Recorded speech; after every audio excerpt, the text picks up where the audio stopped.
طارق بن عبداللہ نبی علیہ الصلوۃ والسلام کے غلام ہیں۔ وہ فرماتے ہیں کہ میں جب مسلمان نہیں ہوا تھا تو ہم تجارتی غرض سے سفر کرتے تھے، قافلے کے قافلے۔ تو اس وقت حال یہ ہوا کرتا تھا کہ ہم اپنے بچوں کو اور عورتوں کو ساتھ لے جایا کرتے، کھانے کا سامان بھی ساتھ لے کے جایا کرتے تھے، کیونکہ کئی مہینے سفر کرنا ہوتا تھا، سالوں لگ جاتے تھے، 6 مہینے 5 مہینے لگ جاتے تھے۔ تو پھر جہاں ہمیں ٹائم ملتا وہیں پڑاؤ ڈال لیا اور وہیں اپنا جو ہے نا کھانا پکانا، وہیں اپنے حاجات کو پوری کر لیا۔ تو ایک مرتبہ ایسے ہوا کہ ہم تجارت سے واپس آ رہے تھے تو مدینے کے قریب ہم نے پڑاؤ ڈالا، وہاں ہم نے آرام کے لیے رکے، ہم اپنے خیمے لگائے تو دیکھا آپ وسلم جو ہے نا پیدل سفر کرتے ہوئے اور ٹہلتے ہوئے وہاں سے گزرے۔ تو آپ نے دیکھا ایک سرخ رنگ کا میرے سردار کا اونٹ تھا، تو آپ کو پسند آ گیا۔ تو ہم سارے قبیلے کے اندر سے، سارے قافلے میں سے کوئی بھی ایسا شخص نہیں تھا جو آپ وسلم کو جانتا تھا۔ تو انہوں نے پوچھا کہ بھائی تم کہاں سے آ رہے ہو، کون لوگ ہو؟ انہوں نے کہا ہم مسافر لوگ ہیں اور سفر کر کے آ رہے ہیں بڑا۔ اور کیا کرتے ہو آپ؟ انہوں نے کہا ہم تجارت کرتے ہیں۔ تو آپ نے کہا یہ اونٹ بیچو گے سرخ رنگ کا؟ ان کے سردار کا اونٹ تھا بڑا خوبصورت۔ تو میرے سردار نے کہا جی بیچیں گے۔ کتنے کا بیچے گا؟ اتنے کا بیچیں گے۔ تو آپ نے کہا اتنے کا میں لوں گا۔ تو سودا طے ہو گیا۔ تو آپ نے کہا کہ وہ سامنے دیکھ رہے ہو وہ شہر، وہ مدینہ، وہ میرا شہر ہے، میں یہ اونٹ لے کے جا رہا ہوں اور وہاں سے میں اپنے غلام کو بھیجوں گا، وہ آپ کو رقم دے جائے گا۔ تو وہ سردار نے کہا ٹھیک ہے۔ آپ نے اونٹ کی لگام ہاتھ میں تھامی ہوئی تھی اور آپ اونٹ کو لے کے چل دیے۔ تو تھوڑی دیر آگے آپ نے سفر کیا تو ان میں سے ایک سردار کا غلام بولنے لگا کہ سردار آپ بڑے سمجھدار لوگ ہو اور کافی عرصے سے تجارت کر رہے ہو، بھلا یہ کیسا سودا ہوا کہ وہ اونٹ لے کے جا رہے ہیں؟ کیا آپ اس کا نام جانتے ہو، اس کا قبیلہ جانتے ہو، یا اس کا کوئی خاندان یا اس کا کوئی ایڈریس کا آپ کو معلوم ہے؟ آپ نے اپنا اتنا قیمتی اور سرخ رنگ کا اونٹ ان کے ہاتھ دے دیا اور پیسے بھی نہیں لیے۔ سردار بھی حیران ہوا کہ ایسا سودا تو کبھی ہوا نہیں، کہ ان کی جو ہے نا عجیب ہی یہ سودا ہوا کہ وہ سودا لے کے بھی چلے گئے اور پیسے بھی ہم نے نہیں لیے۔ تو عجیب ہی ان کے الفاظ کے اندر تاثیر تھی، ان کے گفتار کے اندر کیا لذت تھی۔ انہوں نے کہا چلو ایسا کرو، ابھی وہ زیادہ دور نہیں گئے تو ایک شخص چلا جائے ان کے پیچھے اور ان کو بولے کہ بھائی اونٹ ہمیں واپس کر دو۔ آپ ایسا کرو، آپ پہلے پیسے لے آنا اور پھر یہ اونٹ لے جانا، اور یہ جائز بات ہے، وہ ناراض بھی نہیں ہوں گے۔ تو طارق بن عبداللہ فرمانے لگے کہ جیسے ہم میں سے ایک شخص جانے لگا ان کے پیچھے تو میرے سردار کی جو بیوی تھی وہ پردے کے پیچھے سے بولی کہ ٹھہر جاؤ، کوئی بھی ان کے پیچھے نہ جائے، آپ کے پیسے کہیں نہیں جاتے، آپ کی رقم واپس آ جائے گی۔ ہاں اگر نہیں آئی تو میں ان کی طرف سے آپ کو جو ہے نا رقم پیش کر دوں گی۔ روبرو عشق ہو اور عشق بھی تیرے جیسا، پھر کوئی دل کے خساروں کو بھلا کہاں دیکھے گا۔ سردار کہنے لگے کیا تم اس کو جانتی ہو، اس کا قبیلہ، اس کا کوئی شہر، اس کا کوئی ایڈریس، کوئی اس کے والد کا نام، کوئی کچھ جانتی ہو؟ انہوں نے کہا میں کچھ بھی نہیں جانتی۔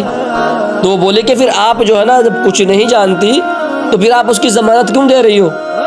تو وہ کہنے لگی کہ تم تو اس کے سودا بازی کر رہے تھے تو میں تو اس کا چہرہ پڑھ رہی تھی، اس کی آنکھیں دیکھ رہی تھی، اس کی زلفیں دیکھی تھی۔ تم 100 باتیں کرتے تھے اور وہ صرف ایک بات کرتا تھا اور بڑی پائیدار اور مضبوط بات کرتا تھا۔ اس کی گفتگو دیکھی تھی آپ نے، اس کی باتوں کے اندر مٹھاس دیکھی تھی۔ تم تو اس کے ساتھ سودا بازی کر رہے تھے، کوئی پریشانی نہیں، اگر آپ کی رقم نہیں آئے گی تو اس کے بدلے میں دے دوں گی۔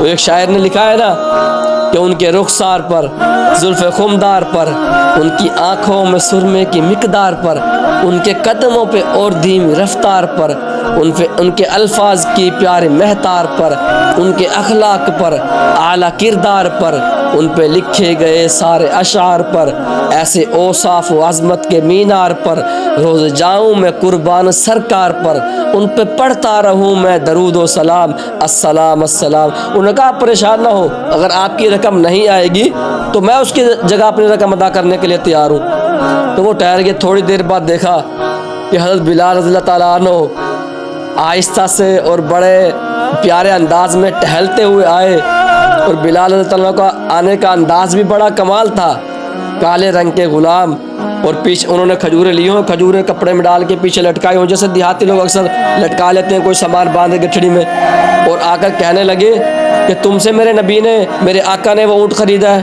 ہم نے کہا جی ہم سے۔ کہ تم سے خریدا ہے؟ یہ لو وہ رقم اس اونٹ کی، اور جو ہے نا صحرا کے اوپر وہ کپڑا بچھایا اور اس کے اوپر کھجوریں بچھائی، اور کہنے لگے یہ میرے آقا نے آپ کو تحفہ بھیجا ہے کہ تم مسافر ہو، تمہارے لیے کھجوریں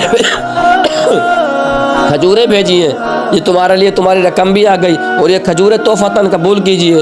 تو جو سردار کی بیوی تھی وہ پردے میں سے باہر آئی اور اس کو بلایا، ایک کالے رنگ کے حبشی غلام، ادھر آ، میری بات سن، ان لوگوں تو کھجور کھلا اور مجھے اس پیاری ماں کا نام بتا کہ جس ماں نے، عظمت والی ماں نے اس کو جنم دیا، اس باپ کا نام بتا جس کے گھر میں یہ پیدا ہوئے، یہ کون ہے؟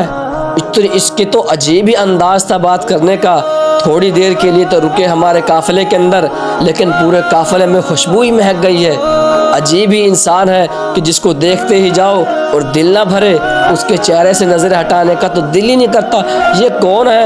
تو بلال فرمانے لگے کہ یہی تو اللہ کے رسول ہیں، یہی تو آخری نبی ہیں، وہ نبیوں میں رحمت لقب پانے والا، مرادیں غریبوں کی بر لانے والا، غلاموں کا دلبر یتیموں کا مولا، وہ اپنے پرائے کا غم کھانے والا۔ فرمانے لگے یہی تو وہ ہے جن کو اللہ نے نبی بنا کے بھیجا ہے، اور آخری نبی خاتم النبیین بنا کے بھیجا ہے، رحمت للعالمین بنا کے بھیجا ہے۔ تو طارق بن عبداللہ فرمانے لگے ہم تو تجارتی غرض سے گئے تھے، سودا بازی کی غرض سے گئے تھے، لیکن جب ہم نے ان کی زیارت کی تو ہمارا سارا قافلہ نے کلمہ پڑھ لیا اور ہم مسلمان ہو گئے۔